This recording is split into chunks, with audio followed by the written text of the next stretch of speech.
Syllabus का point number 9 से हम लोग जांघा विष कर रहे थे। जांघा विष में सर्व कर रहे थे, सर्व के बारे में सब कुछ देख लिया था। अब सर्व विष के वेग के बारे में बात करते हैं। तो देखिए सर्व विष का वेग जो होता है वेग 7 होते हैं। तो ऐसे आप ध्यान रखें, 7 से सर्प और 7 से 7, तो आप भूलेंगे नहीं, ठीक है। वेग की बात हो गई। अब इसके 7 वेग जो होते हैं वो 7 धातुओं में होते हैं, ऐसा होना चाहिए। लेकिन आपको ध्यान रखना है रस इसमें नहीं होता है और रस के जगह इसमें कोष्ठ आ जाता है, ठीक है। ये आपको क्लियर हुआ? रस नहीं होता है मतलब रक्त होता है, मांस होता है, मेद होता है, ठीक है। और मेद के बाद कोष्ठ होता है, फिर अस्थि, मज्जा और शुक्र होता है, ठीक है। अब बात करते हैं, तो देखिए पहले वेग की बात करते हैं। तो देखिए पहला वेग, ऐसे देखो वेगों की संख्या मैं इधर बताऊंगा, फिर इधर आपका द्राविकर है, मंडली है और आजीमान है। द्राविकर में वात का प्रधान होता है और इसमें पित्त प्रधान होता है। इसमें कफ, मतलब ये वात का प्रकोप करता है, इसमें पित्त का प्रकोप होता है, इसमें कफ का प्रकोप होता है, ठीक है। अब देखिए प्रथम वेग, तो मैंने बताया था धातुओं में होता है, रस नहीं होता है। तो रस के बाद क्या होती है? रक्त। तो रक्त में प्रवेश करता है।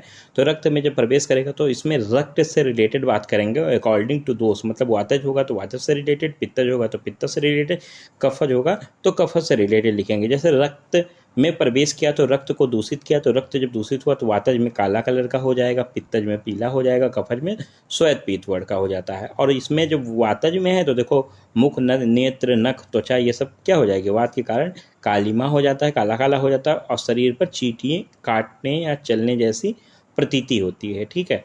और पित्त के कारण, तो पित्त के कारण अंगों में पीलापन और दाह होगा। अब कफ के कारण तो अंगों में पांडुता होगी। तो ऐसे हम लोगों ने प्रथम वेग लिखा। अब देखो द्वितीय वेग, द्वितीय वेग में रस नहीं था, रक्त था। रक्त के बाद क्या आएगा? मांस आएगा। तो द्वितीय वेग में क्या होगा? मांस होगा। तो देखते हैं द्वितीय वेग में विष मांस में प्रवेश कर जाता है, तो मांस से रिलेटेड चीज़ें लिखेंगे, अकॉर्डिंग टू डोज लिख देंगे, वातज, पित्तज और कफज, ठीक है। तो मांस दूषित होगा तो इसमें वातज के कारण कृष्णता होगी, पित्तज के कारण पीलापन आएगा, कफज के कारण पांडुता होगी, इसमें सूजन और अंगों में गांठ हो जाएगी, इसमें दाह और दंत स्थान पे सूजन हो जाएगा, और कफ के कारण जड़ता होगी और सिर में सूजन होगा। अब बात करते हैं तीसरे वेग की। तीसरे वेग के बाद देखो तीसरे वेग देखो रस नहीं था, रक्त था, रक्त के बाद मांस था, मांस के बाद क्या आएगा? मेद आएगा। तो विष मेद में प्रवेश कर गया तो मेद से रिलेटेड चीज़ें लिखेंगे, अकॉर्डिंग टू दोष लिख देंगे। कॉमन चीज़ें इसमें लिखना है, स्वेद हर किसी में होगा, सड़न गलन हर किसी में होगा और अंधत्व होगा। तो देखो वात के कारण, पित्त के कारण, कफ के कारण जो तो होगा, लेकिन देखो स्वेद होगा मतलब पसीना बहुत आएगा, सरण होगी अंगों में और अंधत्व होगा, ठीक है। ये तीनों में कॉमन लिखना है। वात के कारण सिर में भारीपन, पित्त के कारण प्यास और कफ के कारण मुख में स्राव, मुख से स्राव। अब बात करते हैं, देखो चतुर्थ वेग। चतुर्थ वेग में हमने बताया था कि चौथे नंबर पे जो आएगा तो उसमें रस नहीं होता है, रस की जगह क्या आता है? कोष्ठ आता है, कोष्ठ आ जाता है, ठीक है। तो देखो यहाँ विष के कहाँ होगा प्रवेश? कोष्ठ में प्रवेश कर जाएगा। तो वातज, पित्तज और कफज से रिलेटेड लिखेंगे। तो इसमें वातज की अगर संधियों में शिथिलता हो जाती है, कोष्ठगत, देखो कोष्ठ में किसका स्थान होता है? कफ का, तो कफ दूषित हो जाता है और मुख से लालास्राव और वमन होता है, ठीक है। पित्त के कारण ज्वर और दाह होती है और कफ के कारण सिर में भारीपन होता है और मन्या स्तंभ होता है, ठीक है। अब देखो इसके बाद वही सीरीज चलेगा। पंचम वेग, पंचम वेग किसमें होगा? तो अस्थि में प्रवेश कर जाएगा। वात, पित्त और कफ के कारण लिखेंगे।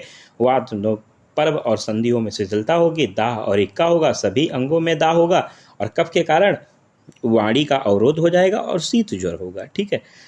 छठवें वेग की बात करते हैं तो इसमें विष किसमें? मज्जा में प्रवेश कर जाएगा। तो सेम इसमें वातज, पित्तज, कफज जो तीनों सर्प हैं, द्राविकर, मंडली और राजिमान, उसमें तीनों में सेम लिखा जाएगा। तो क्या होगा?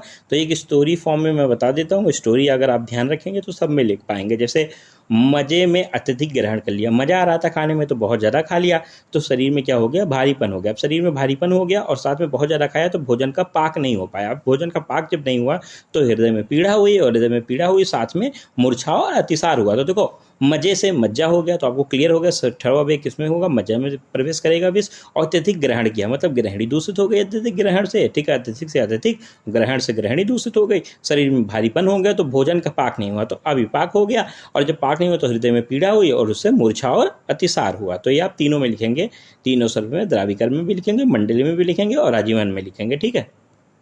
अब बात करते हैं सप्तम वेग की। तो देखिए सप्तम वेग जो होता है आखिरी, तो विष का शुक्र और शोणित में प्रवेश कर जाता है। तो इसमें भी सेम लिखना है, वात पित्त और कफ के लिए। तो देखो इतना सा लिखना है, सभी चेष्टाओं का अवरोध होगा, जितनी भी शरीर की चेष्टाएं होंगी अवरोध हो जाएगा, कंधे पीठ और कटी का टूटन होगा और निश्चेष्टा होके ये लटक जाएंगे और लाला सराव होगा, पसीना आएगा और श्वास का रुक जाना होगा। ये तीनों में आप लिखेंगे, चाहे द्राविकर हो, चाहे मंडली हो, चाहे राजीमान हो।